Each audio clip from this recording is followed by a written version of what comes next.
வணக்கம். நான் உங்கள் அம்மா வீட்டு சமையல் மீனாட்சி. இன்னைக்கு வந்து நம்ம வீட்லயே தேங்காய் காய்ச்சறது எப்படின்னு சொல்லிட்டு பார்க்கலாம். இந்த மாதிரி நம்ம பியூரா வந்து வீட்டில் காய்ச்சி வச்சுக்கிட்டோம் அப்படின்னா குழந்தைங்களுக்கு யூஸ் பண்ணுறதுக்கு ரொம்ப நல்லாயிருக்கும். வயிற்றுக்கு கொடுக்கறதாகட்டும், மேலுக்கு தடவுறதுக்கு, தலைக்கு தேய்ச்சி குளிக்க வைக்கிறதுக்கு, இது எல்லாத்துக்குமே இந்த தேங்காய் வந்து நமக்கு யூஸ் ஆகும். வாங்க எப்படி பண்ணுறதுன்னு பார்க்கலாம். நான் வந்து இங்கே 2 தேங்காய் வச்சுருக்கேன். முதல்ல இந்த நாரெல்லாம் எடுத்துகிட்டு க்ளீன் பண்ணிக்கலாம்.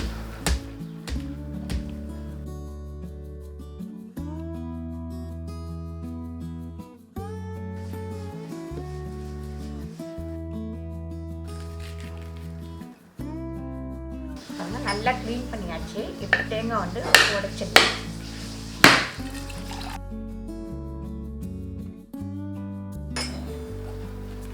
முடிஞ்ச அளவுக்கு நல்ல முத்தின தேங்காவாக வாங்கிக்கோங்க. இளம் தேங்காவாக வாங்காதீங்க. இந்த ஓடு பார்த்திங்கன்னா நல்லா கருப்பாக இருக்கிற மாதிரி இருக்கிற தேங்காய் வாங்கிக்கோங்க. சில தேங்காய்லாம் வந்து மேலே ஓடு வந்து வெள்ளையாக இருக்கும். அது வந்து இளம் தேங்காய்.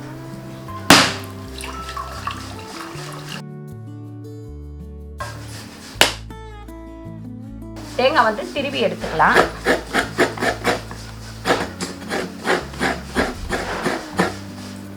பாருங்க, தேங்காய் வந்து இந்த மாதிரி திருவி எடுத்துக்கிட்டேன். 2 தேங்காய் தண்ணியும் நான் கீழே ஊற்றலை. இதை வச்சு தான் நம்ம பண்ண போகிறோம்.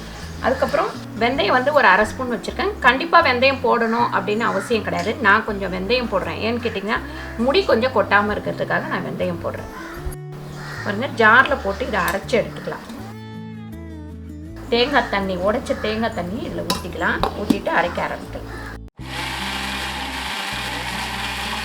பாருங்க, அரைச்சிட்டு நல்லா இப்படி புழிஞ்சு எடுத்துக்கலாம். பாருங்க, இந்த 1/2 ஸ்பூன் வெந்தயத்தை போட்டுக்கலாம். இதையும் போட்டு நல்லா கொஞ்சம் அரைச்சிக்கலாம். பாருங்க, இந்த அளவுக்கு நல்லா திக்காக வந்து பால் எடுத்துக்கோங்க. நல்லா வடிகட்டி புழிஞ்சு எடுத்துக்கோங்க. ஒரே டைம் தான் மிக்சியில் போட்டு அரைச்சி பால் எடுக்கணும். 2 டைம்லாம் போடக்கூடாது.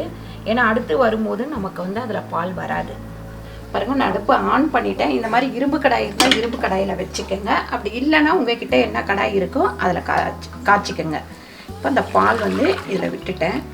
இவ்வளோ திக்காக இருக்குது பாருங்கள். அந்த மாதிரி இருக்கணும். தண்ணியே ஊற்றக்கூடாது. அந்த தேங்காய் உடைக்கிற தண்ணி வேணால் கொஞ்சம் ஊற்றிக்கலாம் நீங்கள். பாருங்கள், இந்த மாதிரி நல்லா கொதிக்க நீங்கள் இப்படி கிண்டி விட்டுக்கிட்டே இருக்கணும். இல்லாட்டி கொஞ்சம் அடியில் வந்து தேங்காய் கருகி போயிடும். அதனால் இந்த மாதிரி கிண்டி விட்டுக்கிட்டே இருக்கணும். கிட்டத்தட்ட இது ரெடி ஆகிறதுக்கு நமக்கு 20லேருந்து 25 நிமிஷம் ஆகும். நல்லா வந்து வத்திருச்சு. இந்த அளவுக்கு வத்திருச்சு. இனிமேல் தான் வரும். கொஞ்சம் கம்மியான தீயில வச்சுக்கோங்க இந்த டைமு. இப்போ தான் லைட்டாக நமக்கு எண்ணெய் வந்து தெளிய ஆரம்பிச்சிருக்கு. சூப்பராக நமக்கு தேங்காய் நல்லா தெளிஞ்சிருச்சு. இதை வந்து நம்ம அப்படியே வைப்போம்.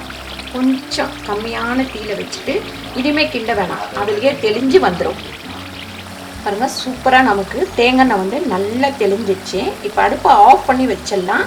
அந்த திப்பியெல்லாம் கீழே நின்றுடும். மேலே வந்து எண்ணெய் தெளிஞ்சிடும். எடுத்து வடிகட்டி எடுத்துக்கலாம். பாருங்கள், தேங்காய் சூப்பராக ரெடி ஆயிடுச்சு. அதை வந்து நம்ம ஒரு பாத்திரத்தில் வச்சு வடிகட்டிக்கலாம்.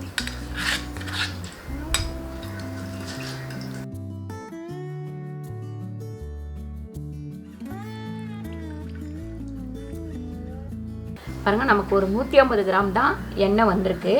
கிட்டத்தட்ட 2 தேங்காய்க்கு இந்த அளவுக்கு தான் நமக்கு எண்ணெய் வருது. 1 கிலோ உங்களுக்கு எண்ணெய் வேணும் அப்படின்னா கிட்டத்தட்ட ஒரு 15 தேங்காய்னா போட்டு காய்ச்சணும். இப்போ இது வந்து லைட்டாக சூடாக இருக்குது. சூடு ஆறினோடனே இந்த பாட்டிலில் ஊற்றிக்கலாம். பாருங்கள், இந்த திப்பியை நல்லா தலையில் தேய்ச்சிட்டு குளிச்சிட்டிங்கன்னா ஃப்ரெஷ்ஷாக வந்து தலை வந்து ஃப்ரெஷ்ஷாக இருக்கும். முடியும் வந்து நைஸாக இருக்கும். ஒரு சிலருக்கு முடி வந்து முரட்டு முடியாக இருக்கும். அந்த முரட்டு முடியாக இருக்கிறது வந்து நைஸ் முடியாக ஆகும். பாருங்கள், இந்த பாட்டிலில் ஊற்றிடலாம். நல்லா வந்து ஆறிடுச்சு. சூப்பரான பியூர் தேங்காய் ரெடி ஆயிடுச்சு. பாருங்கள், அது அடியில் கொஞ்சம் இதுவாக இருந்தது. அதை அப்படியே ஊற்றிட்டேன். அது அப்படியே தெளிஞ்சிடும். இதில் இல்லைன்னா இன்னொரு வடிகட்டி வச்சு வடிச்சிக்கலாம் நம்ம. பாருங்கள், சூப்பரான அழகான நமக்கு பியூரான தேங்காய் வந்து கிடச்சிருச்சு. நீங்கள் குழந்தையெல்லாம் வச்சுருக்கிறீங்க வீட்டில் அப்படின்னா அந்த குழந்தைங்களுக்கு வந்து இந்த மாதிரி நீங்கள் காய்ச்சி எடுத்து வச்சுக்கலாம். என்னன்னு கேட்டிங்கன்னா, இப்போ சளி பிடிச்சிது அப்படின்னா இந்த தேங்காயை லைட்டாக சூடு பண்ணி கொஞ்சம் வயிற்றுக்கு கொடுத்தீங்கன்னா சளி ஃபுல்லாக வெளியில் வந்துடும். ஏன்னு கேட்டிங்கன்னா இது வீட்டிலையே நம்ம ப்யூராக காய்ச்சிறேன்னா அதனால் பயப்பட வேண்டியது கிடையாது. அதே மாதிரி குழந்தைங்களுக்கு தேய்ச்சி குளிக்கிறதுக்கு, தலைக்கு தேய்ச்சிக்கு, உடம்புக்கு தேய்ச்சி குளிக்க வைக்கிறதுக்கு இந்த மாதிரி காய்ச்சி எடுத்து வச்சுக்கோங்க. பெரியவங்க கூட இது ரொம்ப நல்லா யூஸ் பண்ணலாம். ரெண்டாவது முடி வந்து உங்களுக்கு கொட்டாது, நல்லா வந்து உங்களுக்கு பளபளன்னு இருக்கும் முடி. கண்டிப்பாக இதை நீங்கள் ட்ரை பண்ணி பாருங்கள், உங்களுக்கு யூஸ்ஃபுல்லாக இருக்கும். இந்த வீடியோ உங்களுக்கு பிடிச்சிருந்தா லைக் பண்ணுங்கள், ஷேர் பண்ணுங்கள், சப்ஸ்கிரைப் பண்ணுங்கள், ஃபேஸ்புக்கில் ஷேர் பண்ணுங்கள், மறக்காமல் கமெண்ட் பண்ணுங்கள். நன்றி, வணக்கம்.